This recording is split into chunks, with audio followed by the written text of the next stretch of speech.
Press 2 fingers into the inside of your ankle right now and hold them there for 3 seconds, then release. And if that indentation stays, if the skin holds the shape of your fingers for even a moment before slowly rising back, you are looking at direct physical evidence of a system failure your doctor has never once ordered a test to investigate.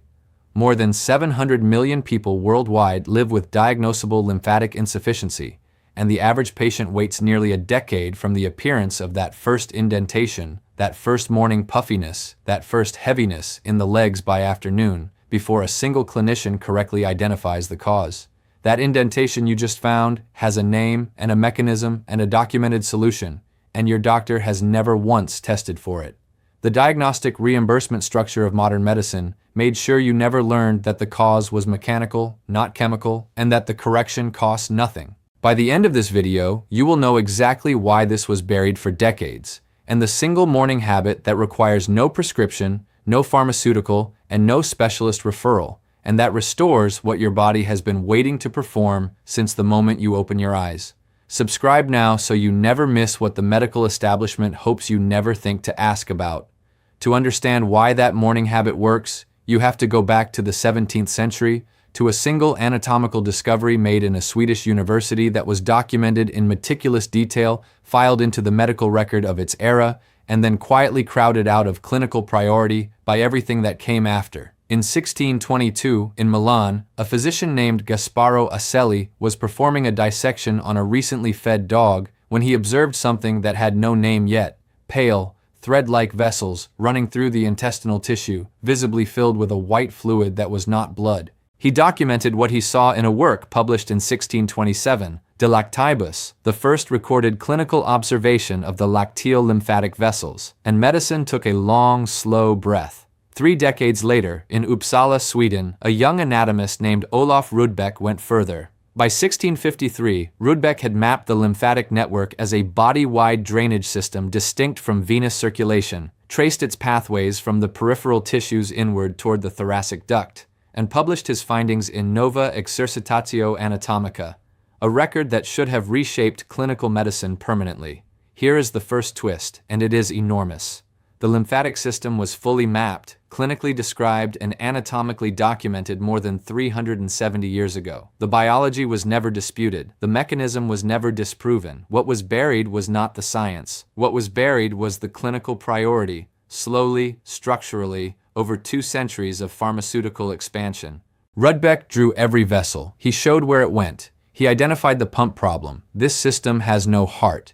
It moves fluid through vessels sometimes thinner than a strand of hair using only 3 forces: the contraction of surrounding muscles, the pressure changes of breathing, and the pull of gravity through correct posture. Without those 3 forces, it stalls. The fluid does not disappear. It accumulates in the tissue, producing the indentation you just pressed into your own skin. A woman I will call Margaret, 59 years old at the time, had been watching that indentation appear in her ankles every morning for 11 years before she came to my practice. She had seen 9 doctors in that time, had been told she was retaining water, had been handed diuretics twice, had been advised to reduce sodium, had been reassured that this was a natural consequence of age. In her late 50s, the indentation had begun appearing in her face by mid-morning on days she sat for more than 2 hours. Not one of those 9 physicians had ever used the word lymphatic in a sentence directed at her. That is not a story about malicious doctors. That is a story about a system that never gave those doctors a tool to look. In the 1890s, the British physiologist Ernest Starling described what is now called the Starling equilibrium: the balance between the hydrostatic pressure pushing fluid out of capillaries into tissue and the oncotic pressure pulling it back. The lymphatic system exists to manage the overflow, the 10% of capillary filtrate that cannot return through the veins and must be physically transported back to circulation.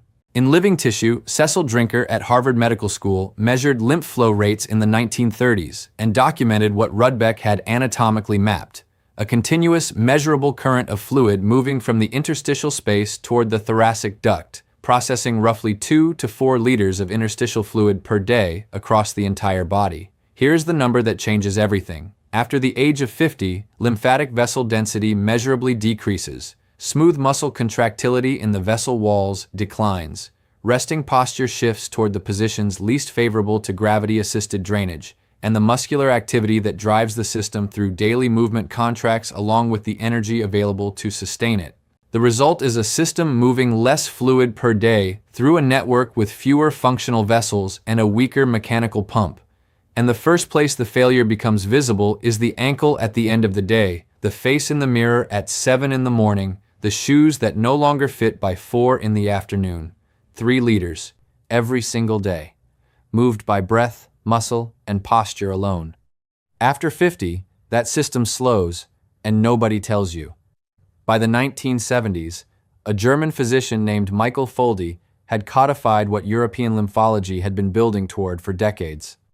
Working from the Foldi Clinic in Hinterzarten, Germany, Foldi and his colleagues developed and documented complex physical decongestive therapy, a structured protocol combining manual lymphatic drainage, compression, specific movement sequences, and skin care, and published outcomes showing measurable limb volume reduction in patients whose lymphatic systems had been clinically failing for years.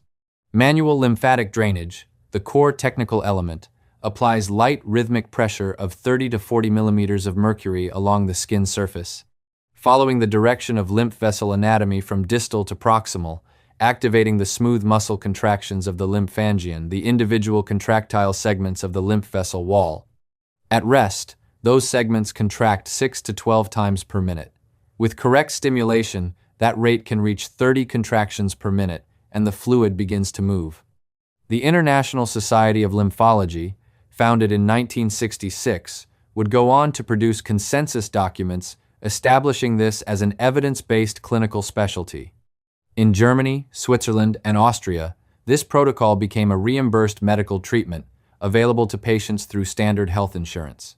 Your body built approximately 600 lymph nodes arranged in strategic clusters at the neck, at the armpit, at the groin, along the mesenteric chain in the abdomen, each one a filtration station removing pathogens, cellular debris, and metabolic waste before the cleaned fluid re-enters the bloodstream through the thoracic duct on the left side of the chest.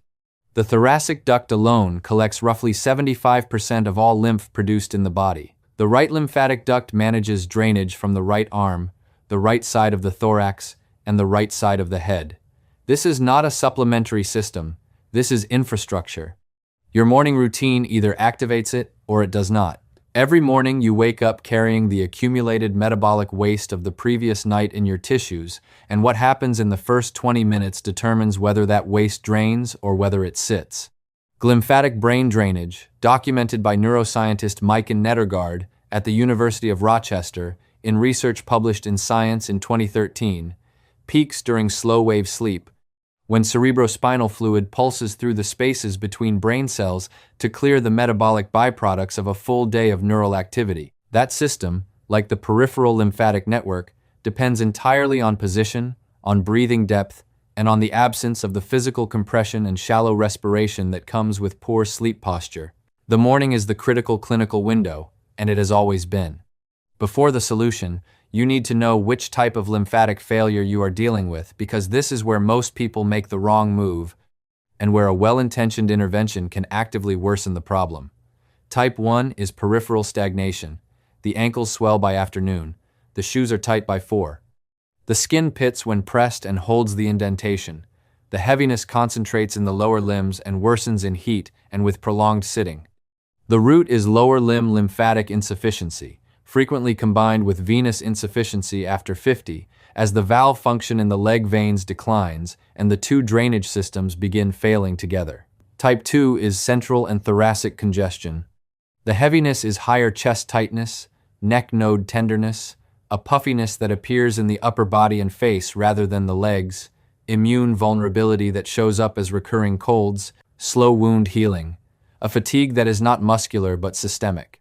The root is impaired drainage through the thoracic duct itself, frequently driven by years of shallow chest breathing, desk posture that compresses the upper thorax, and a sedentary lifestyle that removes the respiratory pressure, changes the duct depends on.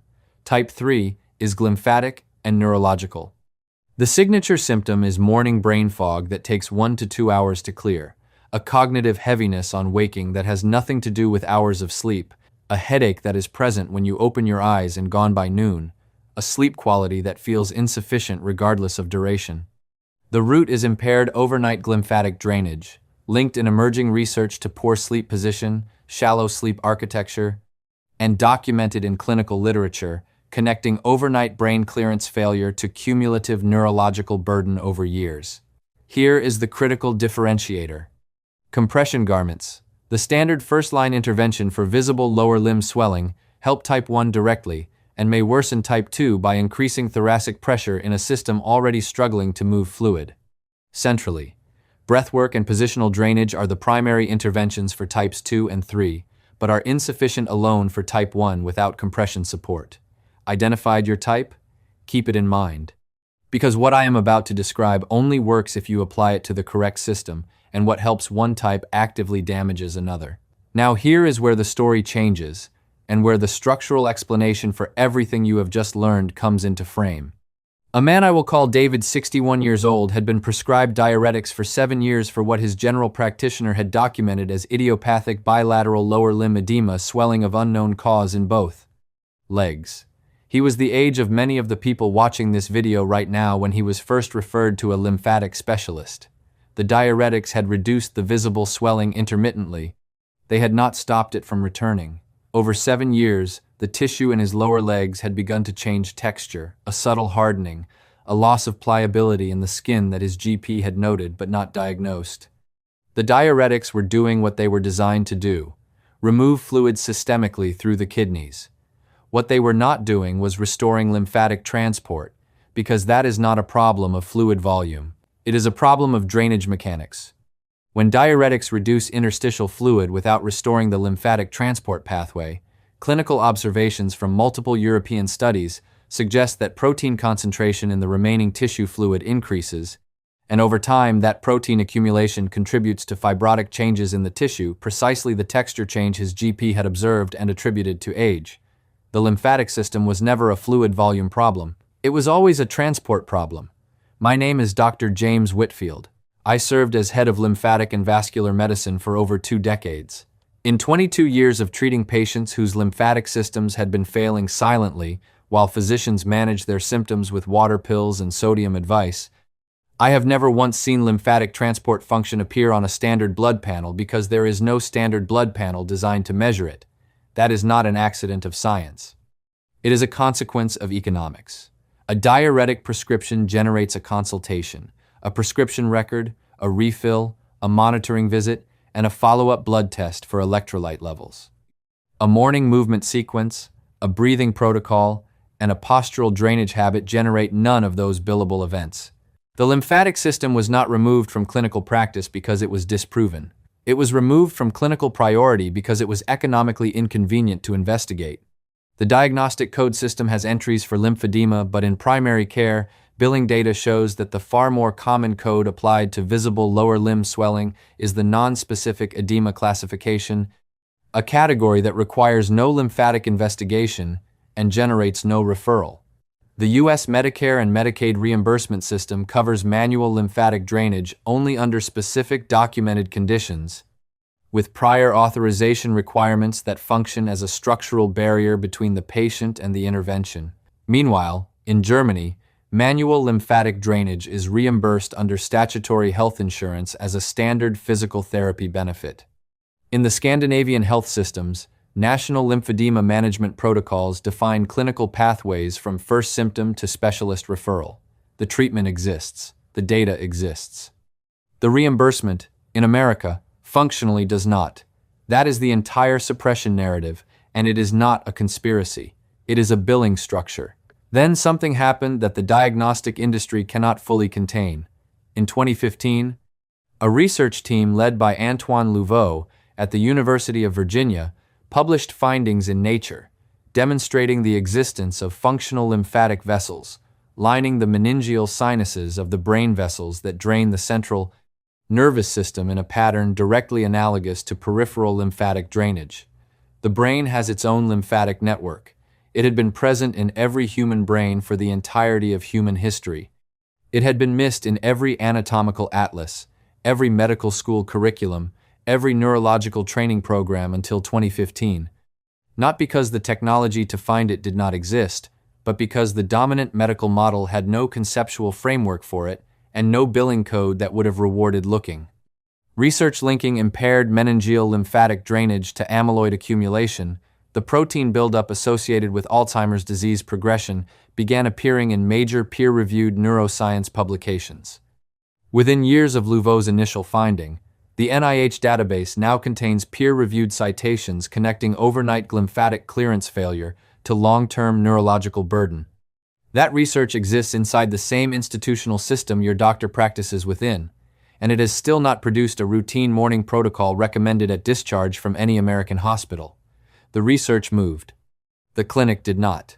In Germany, patients with measurable lymphatic insufficiency documented at major lymphology centers, including the Felde Clinic, which holds more than 5 decades of continuous patient outcome data, showed documented limb volume reductions following structured decongestive therapy over monitored multi-week programs, with quality of life scores improving across multiple cohorts in studies published in the European Journal of Lymphology.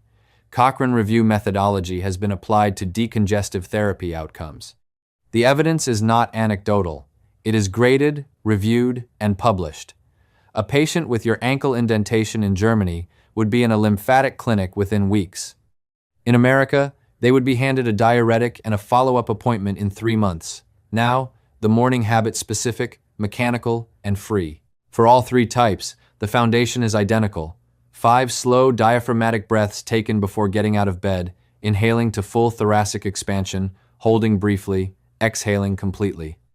Each breath cycle changes the intrathoracic pressure in a pattern that mechanically drives lymph through the thoracic duct, the way a bellows drives air, not gently, but with documented measurable effect on central lymph flow documented in clinical physiology studies. That is the universal activation. It takes 90 seconds. It costs nothing. There is no billing code for it. For type 1, add 10 ankle dorsiflexions before placing your feet on the floor. The calf muscle pump is the most powerful peripheral driver of lower limb lymphatic return, and those 10 contractions before gravitational load arrives begin the drainage cycle before the tissue has to fight against standing pressure. 5 minutes with the legs elevated above the heart level follows. 4 minutes total. No prescription required. No referral needed. For type 2, a 2-minute self-drainage sequence targeting the neck and axillary nodes, light skin stretch pressure, 30 grams of contact force. Following the vessel anatomy toward the nodes activates the thoracic drainage pathway before the compressive posture of sitting begins. 2 minutes, 30 grams of pressure, free. For type 3, the protocol extends into the previous night, left lateral sleep position, which clinical sleep physiology research associates with reduced lymphatic clearance resistance, combined with 7 to 9 hours of uninterrupted sleep architecture sufficient to complete full slow-wave cycles, no device, no supplement, no appointment. In 22 years of treating lymphatic insufficiency, the single most consistent finding I have seen is this: the patients who moved deliberately in the first 20 minutes of the day drained. The patients who reached for their phone did not. Margaret, after 4 weeks of the type 1 morning protocol, reported that the indentation had stopped appearing in her ankles by the 2nd week and had not returned by the 4th. Her face no longer showed the mid-morning puffiness that had been present for 11 years. Her footwear fitted consistently by afternoon for the first time in a decade, not because a drug had been added, because a transport system had been activated at the correct moment in the correct sequence. The biology has not changed since 1653. Rudbeck mapped it. Drinker measured it. Nedergaard found its equivalent in the brain. Louvau found it lining the meninges. The system has been functioning or failing to function inside every body that has ever lived since Aselli first observed it in Milan in 1622. It has no pharmaceutical equivalent. It cannot be replicated by a prescription. It responds to one set of conditions, only the conditions the body was designed to move through from the moment it wakes. Every morning, the lymphatic system does exactly what it was built to do. 3 liters of interstitial fluid, waiting to move. 600 nodes, ready to filter. A thoracic duct, opening with each breath. The drainage pathway is intact. The biology is unchanged. The body does not require a billing code. It requires a morning. This content is for educational purposes only and does not constitute medical advice. Always consult your physician before making changes to your health routine.